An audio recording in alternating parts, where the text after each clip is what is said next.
But Kevin, I wanted to rewind back to your first journey with Fennig equipment. Right. You said that was actually with my dad. So take me through how you started with the Devastator and then the planner and where we are today. Yeah, so we, just kind of searching on the internet for different options.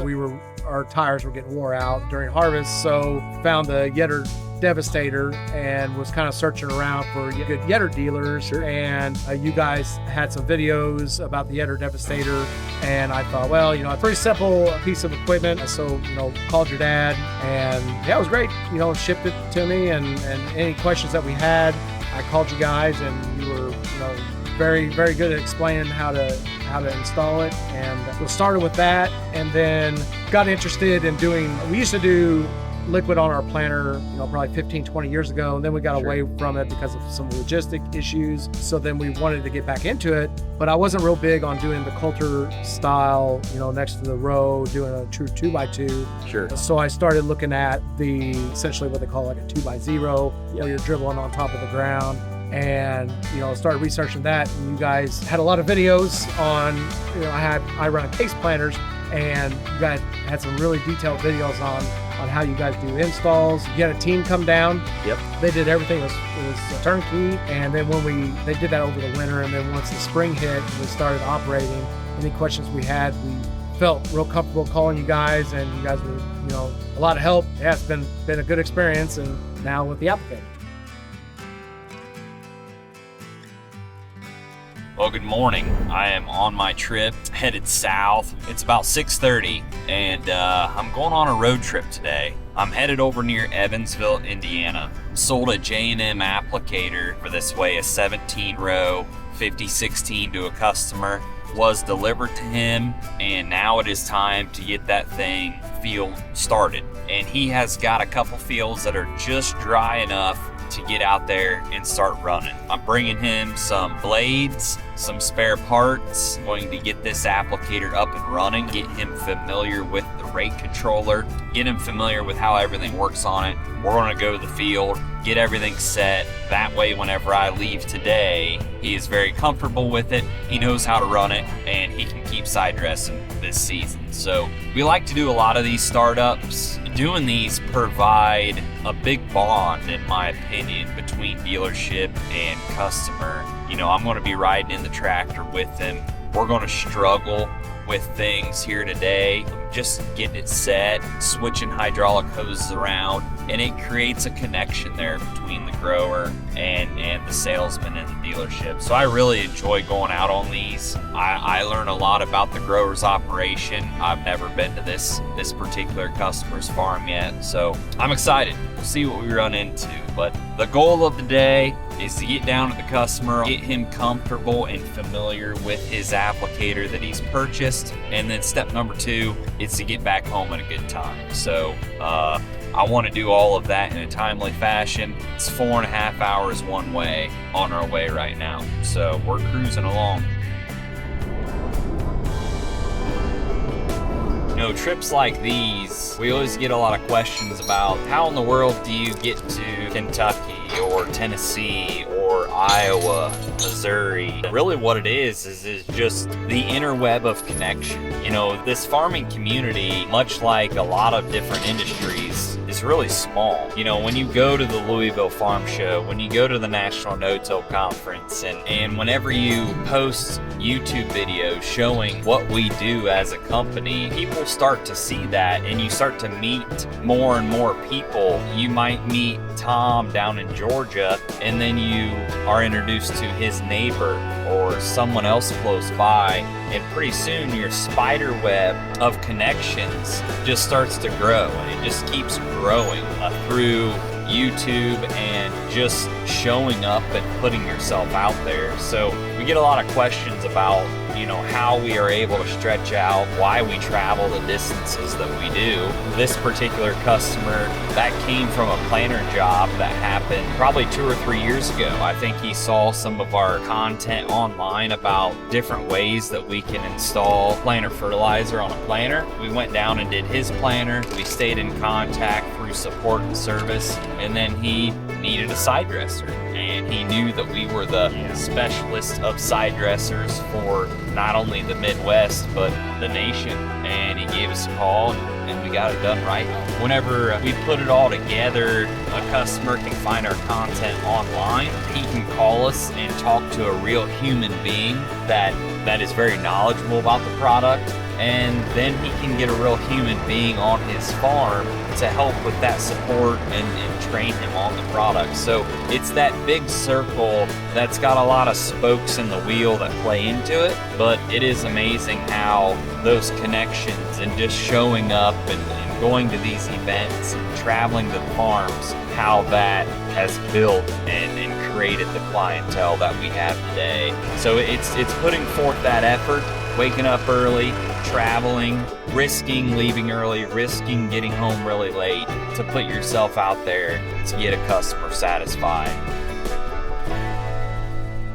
Well, we are loaded up and we're headed to the field. We got fertilizer in it, and we're just going down the road here about 5 miles to head to the field. I'm down here in Chandler, Indiana, and I'm amazed at the corn. It's, I don't know, it's probably a foot tall. I told them that's the tallest corn that I've seen here so far in 2026. We're not, like I said, we're not too far from the Kentucky line, so, you know, they've gotten an early start. They said they planted a lot of corn at the end of March and early April. So this corn's progressing really well. You compare that to what's going on back home, it's a literal night and day difference. So we're headed to the field and following them right now, and we're gonna get this thing unfolded and in the ground.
All right, we're out here in the field in Chandler, Indiana, and you can see behind me, corn is about a foot tall here. This was planted April 1st, April 3rd range, I believe.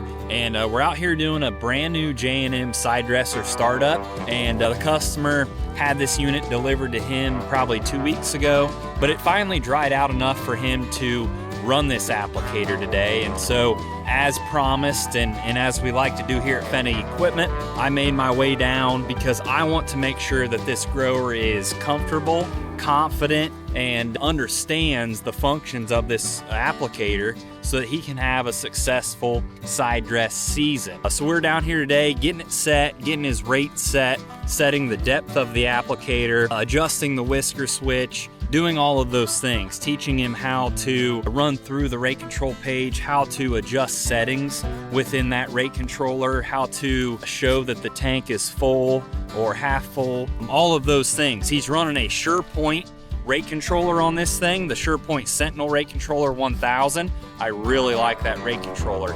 It's got an awesome diagnostics page in there that talks to you and tells you what is happening. If something's not functioning properly, it tells you what it is, and is actually very intuitive and a two-dimensional rate controller. Rather than having to really dig and find the problem, it actually speaks to you. So a lot of good things going on there. The sun is shining down here in Chandler, Indiana. You might be able to see the giant water tower there behind me, but we just finished up this process of getting everything set, and he's headed back to the farm. But again, we've got another grower who began his journey with Fennig equipment through buying a Devastator from my dad years ago. His next journey was with Cody. He sold him a planter fertilizer kit. He saw our YouTube videos, and we came down and installed that system on his case planter.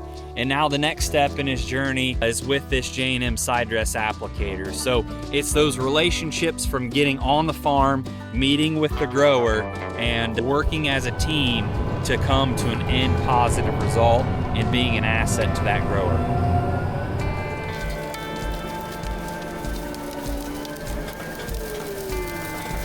It's always bridging that gap between the equipment that you want and then getting you familiar with how to run it and the ins and outs of it. I know on the planter we had some wiring harnesses that you found that were bad. Yeah. We had to come down, do some testing, get those yanked out and get the new ones put in. So it's that it doesn't end at the sale. You know, it ends when you're comfortable with it. You know, I'll go home today, and if you're running tomorrow, you'll call with questions and we'll get it tackled. But I like making sure the customer is very confident and very comfortable with the unit, because otherwise it's not a success. Now back to the planter, you're doing that stainless tube out the back, and you've been doing that now for a few years. And I know initially you were a little bit hesitant about putting that fertilizer on top of the ground. Right. How do you feel about that today, and what have you seen?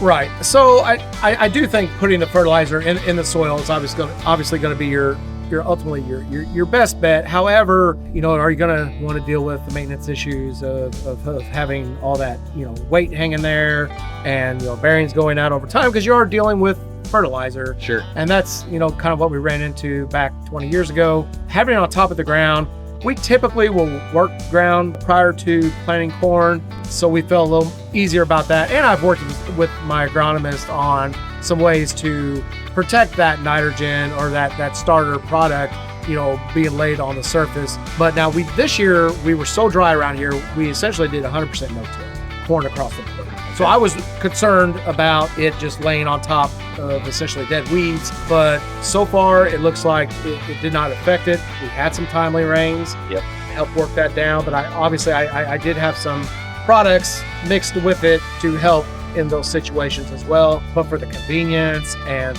it's just very easy to diagnose any issues. Yep. I mean, you can literally see the liquid coming out. So if you have something that's stopped up or an orifice plug, it's just super easy to diagnose. And we also put pop-up on that planter in furrow. Sure. Which that's been, you know, real easy too. So I like the system, and the totally tubular system, I believe is what it's called. And yeah, I wouldn't operate without it. Perfect. Awesome. Well, that's what we're doing here today in Chandler. Like I said, that corn's grown. It's about a foot tall, and the sun's shining today. So I'm excited to get the applicator up and running today. Excited to get Kevin and his team acquainted with it and how to run it. I'm going to head back home, and hopefully it dries out up there when we plant corn. But Kevin, I appreciate your business here, and we'll stay in touch. Thanks for tuning in.